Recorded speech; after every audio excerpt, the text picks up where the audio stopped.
Alors chaque année, on a environ plus de 50 000 enfants qui sont hospitalisés pour bronchiolite, donc avec un tableau suffisamment sévère pour nécessiter des soins de support en hospitalisation.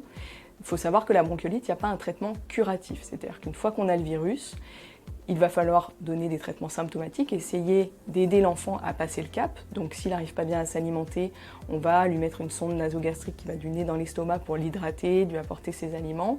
Si jamais il a une gêne respiratoire trop importante, on va l'aider au niveau de sa respiration, en lui apportant de l'oxygène, parfois en utilisant des moyens de ventilation plus invasifs. Mais malgré tout, on n'arrive pas à arrêter le processus. Et donc on attend que l'enfant passe le cap en l'aidant sur les différents supports qu'on peut lui apporter.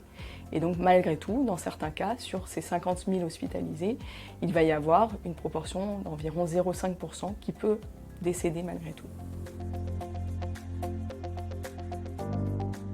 Alors la bronchiolite, c'est une infection des voies aériennes inférieures du nouveau-né et nourrisson de moins de 2 ans qui amène à une atteinte des bronchioles, c'est-à-dire les petits tuyaux qui mènent aux alvéoles au niveau de notre poumon et qui touchent aussi les alvéoles. Et le fait que ces petits tuyaux soient inflammés, il va y avoir un certain nombre de sécrétions et ça va empêcher la bonne respiration de l'enfant. Et donc les échanges gazeux vont pas bien se faire. L'enfant va fournir un effort respiratoire plus important pour réussir à s'oxygéner et à épurer son CO2 et il va s'épuiser sur le plan respiratoire. Alors les conséquences, on va dire, les plus débutantes, c'est un enfant qui va être fatigué, qui va moins bien réussir à s'alimenter parce qu'il fournit un tel effort pour déjà respirer qu'il n'arrive plus à s'alimenter, donc il peut se déshydrater et petit à petit avoir des difficultés en termes d'état général et d'état global. Et la forme la plus grave, il ne va plus réussir à s'oxygéner correctement, donc il va avoir une hypoxémie, il va manquer d'oxygène et il va aussi avoir du mal à épurer son CO2, il va tomber en narcose. Et donc dans ces moments les plus sévères, c'est un enfant qui peut, quand il est dans une phase de détresse respiratoire non compensée, avoir des troubles de la conscience, faire des malaises, être cyanosé, donc les lèvres bleues puis le visage bleu, être très mou, très hypotonique, voire décéder. L'épidémie de VRS, elle survient octobre, novembre, décembre, janvier. Globalement, c'est donc automne et hiver de chaque année. Et ce VRS, on va pouvoir le prévenir maintenant grâce à l'arrivée d'un anticorps monoclonal qu'on peut donner aux nouveau-nés et nourrissons qui sont nés depuis le 6 février 2023.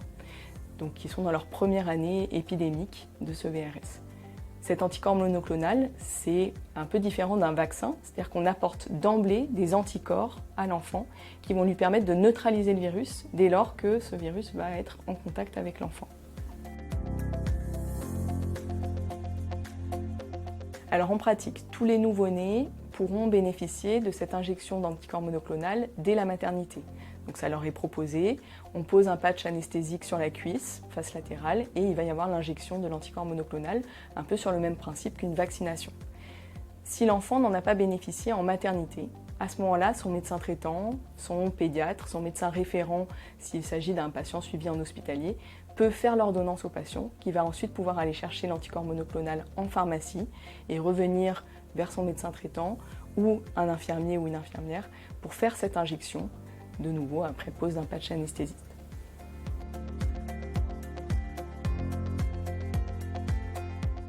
Alors l'anticorps monoclonal agit sur le VRS, donc il n'empêche que, bien entendu, d'une manière large, un nouveau-né, un nourrisson, on va le protéger vis-à-vis des infections au sens large. Donc ça veut dire qu'on respecte les mesures barrières, on va éviter de présenter le nouveau-né à tout le monde dans ses premiers mois de vie, surtout dans cette période critique épidémique, où il peut y avoir aussi la grippe qui circule, où il y a du Covid qui circule, il peut y avoir d'autres virus qui peuvent conduire à des tableaux de bronchiolite plus ou moins sévères, ou de pneumonie ou autre.